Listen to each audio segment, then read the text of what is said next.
Yeah, what's up, guys? Welcome back to the channel.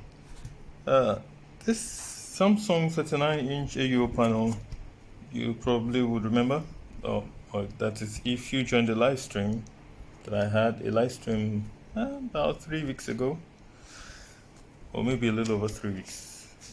Yeah, this is the panel. It's an AUO 39-inch. I mentioned that before. So it took a while to realize something that this PCB was the problem.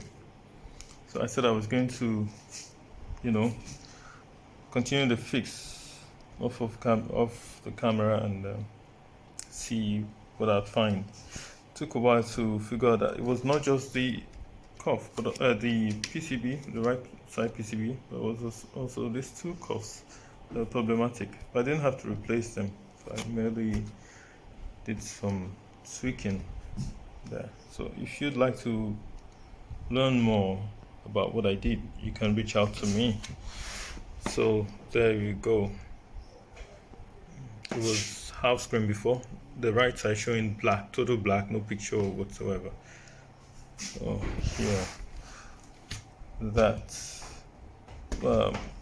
yeah, at first I also thought the timing control processor had an issue. No, that was no problem at all. Yeah, so that's it, finally fixed. Jobs like this are difficult to fix while online, while streaming, because you have to check this, do that, and it can take a lot of time, can become really boring. So that's about it. Thanks for joining, and thanks for watching. Catch you guys on the next screen.